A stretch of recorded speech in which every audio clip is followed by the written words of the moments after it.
Assalamualaikum warahmatullahi wabarakatuh. Halo semuanya, di video kali ini kami dari kelompok 2 akan memaparkan mengenai elektrisasi dan magnetisasi. Sebelum itu, izinkan kami memperkenalkan diri terlebih dahulu. Saya Azki Ahliah Karimatunisa dengan NIM 241344036. Saya Rinda Fidaramani Dananisa dengan NIM 241344038. Saya Nisha Rika Zahra dengan NIM 241344054. Saya Rifka Putri Safitriani dengan NIM 241344059. Nah, pada video kali ini ada 3 bagian yang akan kita bahas mengenai elektrisasi dan magnetisasi itu. Yang pertama, kita akan membahas apa sih elektrisasi dan magnetisasi itu supaya kita bisa mengetahui dasarnya terlebih dahulu. Setelah itu, kita akan mengerjakan dan membahas latihan soal supaya kita mengetahui penerapan elektrisasi dan magnetisasi dalam perhitungan. Nah, yang terakhir kita akan melakukan eksperimen sederhana untuk membuktikan cara kerja elektrisasi dan magnetisasi dalam kehidupan kita. So, jangan di skip ya. Jadi teman-teman, kalian tahu nggak sih apa itu pengertian dari elektrisasi? Elektrisasi ialah proses di mana memberikan muatan listrik pada suatu benda, di mana awalnya benda tersebut tidak memiliki muatan. Lalu karena adanya proses elektrisasi ini, benda tersebut memiliki muatan, yaitu muatan positif dan negatif. Jadi secara keseluruhan, elektrisasi itu menjelaskan bagaimana suatu benda yang awalnya tidak memiliki muatan khusus bisa berubah menjadi memiliki muatan karena adanya proses perpindahan elektron. Lalu gimana sih elektrisasi itu dapat terjadi? Elektrisasi dapat terjadi karena adanya perpindahan elektron dari satu benda ke benda yang lainnya.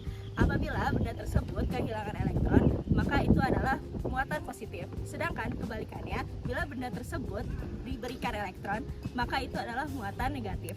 Nah, selanjutnya di sini saya akan menjelaskan mengenai cara elektrisasi. Terdapat 3 cara. Yang pertama yaitu cara gesekan. Ketika 2 benda digesekkan, maka elektron akan berpindah dari satu tempat ke satu tempat yang lainnya.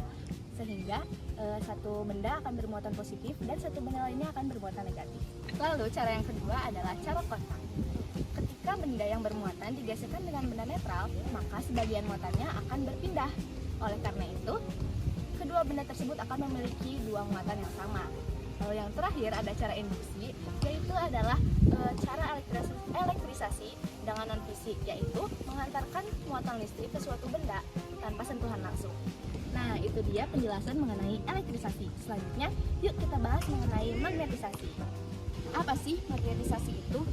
Jadi, magnetisasi adalah proses menjadikan suatu benda menjadi magnet atau memiliki sifat kemagnetan. Awalnya, sebagian besar benda tidak memiliki sifat kemagnetan sama sekali karena di dalamnya kutub-kutub kecil atau domain magnetiknya masih acak dan saling meniadakan. Bagaimana sih magnetisasi terjadi? Jadi, pada logam terdapat domain-domain kecil yang arahnya acak.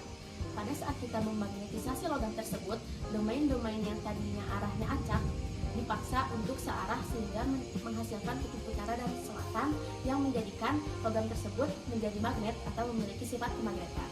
Nah, selanjutnya ada 3 cara nih buat memagnetisasi suatu benda. Ada apa aja sih? Yang pertama, ada menggosokkan dengan magnet. Cara kerjanya yaitu ujung magnet tersebut digosokkan kepada besi dengan secara berkali-kali. Nah, supaya si domain-domain tersebut besinya mengikuti arah tersebut. Nah, yang kedua ada induksi magnet. Cara kerjanya cukup simpel, yaitu cukup tempelkan atau dekatkan besi tersebut kepada magnet yang kuat supaya domainnya tersusun dengan rapi. Yang ketiga, menggunakan arus listrik. Nah, cara kerjanya tersebut, kawat berarus listrik itu dililitkan kepada besi dan medan magnet terbentuk dari besi menjadi magnet sementara. Untuk latihan soalnya, diketahui sebuah solenoid panjang memiliki 1200 lilitan dengan panjang lilitannya sebesar 0,6 meter. Solenoid tersebut dialiri arus listrik sebesar 0,8 ampere. Hitung besar medan magnet di dalam solenoid tersebut. Dengan diketahui mu0 sama dengan 4pi kali 10 pangkat min 7 Tm per A. Untuk menjawab soalnya, yang pertama kita harus menentukan terlebih dahulu jumlah lilitan persatuan panjangnya dengan rumus N sama dengan N per L, yaitu jumlah lilitan per panjang lilitan, yaitu 1200 dibagi 0,6 dan hasilnya 2000 lilitan per meter. Selanjutnya kita menghitung medan magnet dengan rumus B sama dengan mu0 dikali N dikali I.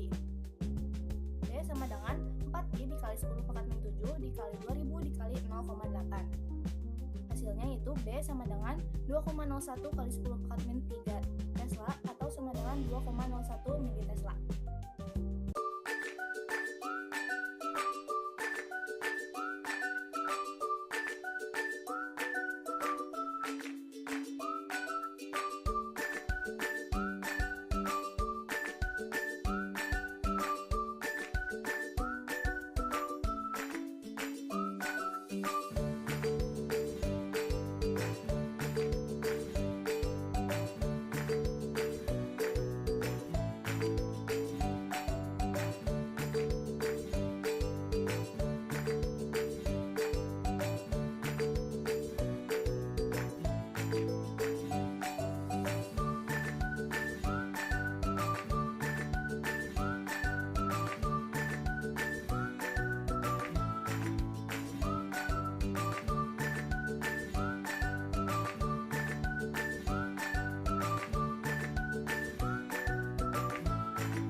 Percobaan kali ini, kami mencoba menyalakan lampu menggunakan lampu induksi elektromagnetik.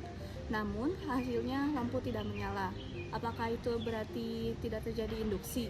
Jawabannya belum tentu. Induksi elektromagnetik terjadi ketika terdapat perubahan fluks magnet pada kumparan. Perubahan ini menimbulkan GGL induksi yang menghasilkan arus listrik. Kenapa sih pada percobaan yang tadi kita lakukan lampu tidak menyala? Jawabannya adalah karena tegangan induksi terlalu kecil. Walaupun induksi terjadi, tegangan yang dihasilkan belum mencukupi untuk membuat lampu nyala. Lampu membutuhkan tegangan minimum untuk bisa menyala. Sementara GGL induksi yang dihasilkan dari gerakan magnet tangan belum mencukupi. Jadi, lampu tidak menyala bukan berarti gagal, melainkan karena energi listrik yang dihasilkan dari induksi belum cukup besar untuk menyalakan lampu. Meskipun secara fisika induksi tetap terjadi. Percobaan ini menunjukkan bahwa tidak semua energi listrik dapat diamati menggunakan lampu, terutama jika energi listrik yang dihasilkan terlalu kecil dan berlangsung singkat. Nah, jadi itu dia pembahasan kita untuk video kali ini. Semoga bisa membantu kalian lebih memahami dan mengerti materi elektrisasi dan magnetisasi dengan mudah dan jelas.